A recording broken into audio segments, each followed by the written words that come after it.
नमस्कार, माझे नाव रुद्राक्ष तुकाराम कदम. मी इयत्ता 7वीमध्ये शिकतो. माझ्या शाळेचे नाव आहे PM प्रशाला हायस्कूल एरंडेश्वर. मी आज तुम्हाला जालिदीप ह्या पुस्तकाबद्दल काही माहिती सांगणार आहे. या पुस्तकाचे लेखक जय वेल्टर हे आहेत. या पुस्तकामध्ये अंदमान निकोबार या बेटांमधील माहिती सांगितली आहे. या बेटावरील राहणारी जनजाती व आदिवासी यांच्याबद्दल माहिती सांगितली आहे. त्या आदिवासींवर काय काय संकट आले ते त्यांनी अनेक गोष्टींमधून सांगितले आहेत. अनेक समुद्री लुटेरे आणि मार्गदर्शक युनियन जॅक यासारख्या काही कालापाणी इत्यादी यांसारख्या काही गोष्टींमधून त्यांनी आपले संकट सांगितले आहे. यामध्ये समुद्री कासवाचे, मगरीचे, वनस्पतींचे वर्णन केले आहे. वनस्पतीमध्ये जवळपास 200 स्थानिक फुलांच्या जाती आहेत. वनस्पतीमध्ये मॅनग्रोव्ह या विशेष झाडाचा प्रकार आहे. हे झाड त्याच्या मुळांच्या छिद्रांच्या द्वारे श्वास करते. धन्यवाद. नमस्कार, माझे नाव नित्य विनायक काळे आहे व माझ्या शाळेचे नाव PM झेडपी हायस्कूल एरंडेश्वर आहे. मी इयत्ता 7वी या वर्गात शिकत आहे. मी वाचलेल्या पुस्तकाचे नाव मृत्युंजय आहे. या पुस्तकाचे लेखक शिवाजी सावंत आहेत. मी या पुस्तकाबद्दल थोडासा सारांश सांगत आहे. पुस्तकाचं मूलपृष्ठ अतिशय सुबक असून दानवीर तसेच धैर्यवीर कर्ण स्वर्गीय दीनानाथ दळाळ यांनी साकारले आहे. मूलपृष्ठावर तर स्वतः शिवाजी सावंत आणि त्यांनी मिळालेल्या मृत्यूचा फोटो देखील आहे. मृत्युंजय या पुस्तकाचं नाव कर्णाच्या संघर्षाचं प्रतिबिंब आहे हे जाणवत मृत्यूच्या दारात सुद्धा ज्याने जीवनाचा जिंद विजय मिळवला म्हणून त्याचे नाव मृत्युंजय मूलपृष्ठा विजय मिळवला. धन्यवाद. नमस्कार, माझे नाव व्यंकटेश उकडे आहे. मी आज तुम्हाला अग्निपंख या पुस्तकाची माहिती सांगणार आहे. माझ्या शाळेचे नाव जिल्हा परिषद प्रशाला एरंडेश्वर आहे. मी इयत्ता 7वीमध्ये शिकत आहे. माझ्या पुस्तकाचे नाव अग्निपंख आहे. मी आता या पुस्तकाची माहिती सांगणार आहे. अग्निपंख हे भारताचे माजी राष्ट्रपती आणि प्रसिद्ध शास्त्रज्ञ APJ अब्दुल कलाम यांच्या जीवन प्रस्थानावर आधारित आहे. हे पुस्तक भारतीय तरुणांना त्यांच्या जीवनात उच्च ध्येय गाठवण्यासाठी प्रेरणा, वासना यांचे ध्येय साधण्यासाठी नवा दृष्टिकोन मिळतो. धन्यवाद. माझे नाव योगेश सकाराम कोरडे व माझ्या शाळेचे नाव PM झेडपी हायस्कूल एरंडेश्वर. मी इयत्ता 7वी मध्ये शिकत आहे. पुस्तकाचे नाव जगबदलेल्या शोधाने व पुस्तकाचे लेखकाचे नाव मीरान अजमती यांची व मी आता पुस्तकाबद्दल माहिती सांगणार आहे. जगबदलेल्या शोधाने या पुस्तकात चाक हा माणसाने लावलेला सर्वात मोठा शोध घेतलाय व या पुस्तकात चित्र खूप चांगले आहेत व या पुस्तकात असे सांगितले की कुत्रा हा माणसाळलेला पहिला प्राणी आहे. धन्यवाद. नमस्कार मित्रांनो, माझे नाव जान्हवी रामचंद्र शिंदे. मी माझ्या शाळेचे नाव PM झेडपी हायस्कूल एरंडेश्वर.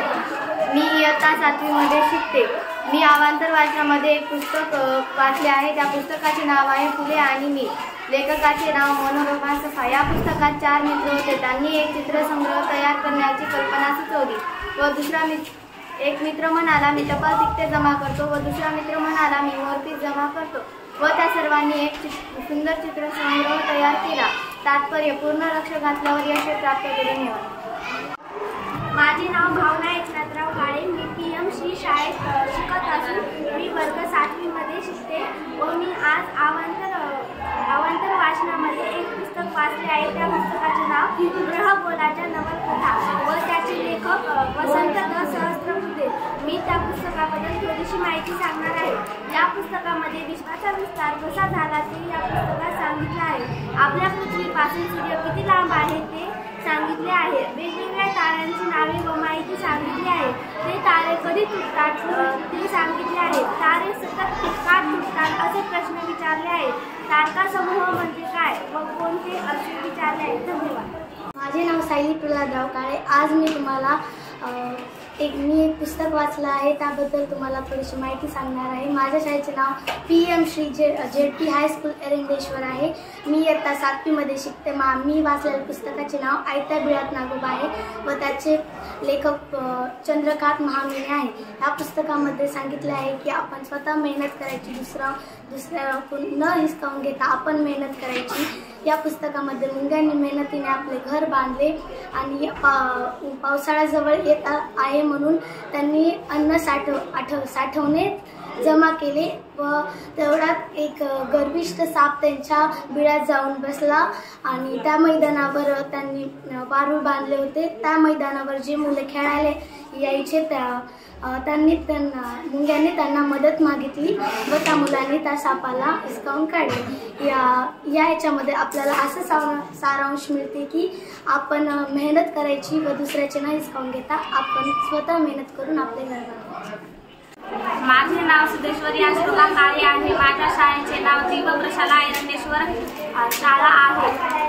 मी इयत्ता 7वी मध्ये शिकते. अवांतर वाचनामध्ये द्रोणवीर घोलली की चुनिंदा बाल कहानिया हे पुस्तक वाचले आहे.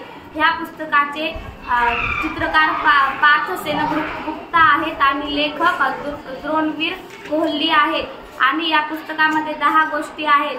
धोबिन सवासे उल्लू भी बुद्धिमान होते हैं, दूध वाला एक लोटा बेटा ढेला न कहो पत्थर बोलो, मिट्टी के दिए जब खरगोश की नानी मर गई, लगड़ा खरगोश और भालू मोती सयाना कौवा. या पुस्तकांमधील पहिल्या गोष्टीचा सारांश आहे.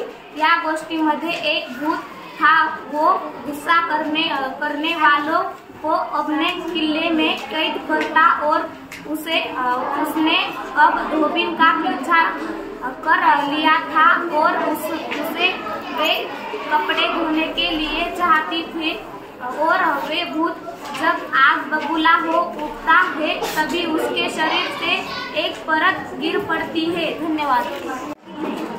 माझे नाव श्यामलित्रा पंच आहे. मी PM श्री दीपप्रशाला एरंडेश्वर या शाळेत शिकत असून इयत्ता 7वीत शिकते. मी आज अवांतर वाचन या विषयावर एक पुस्तक वाचले आहे. त्याचं नाव आहे जागर पाण्यासाठी. या पुस्तकाचे लेखक आहेत रामसिंह राजपूत. या पुस्तकाचा सारांश मी तुम्हाला थोडक्यात सांगणार आहे. या पुस्तकात पाण्याची बचत, झाडे लावा, पाणी अडवा यांविषयी थोडक्यात माहिती दिली आहे. आपल्या जीवनात पाणी खूप महत्त्वाचे आहे. आपण उन्हाळ्यामध्ये पाणपोई लावतो. आपण जर आपल्याला पाणी मिळेल म्हणून सर्वांनी झाडे लावा व पाणी जेवढे लागतं तेवढेच वापरा आणि पाणी शुद्ध करून प्या, तरच आपण निरोगी राहणार. आपण सर्वांनी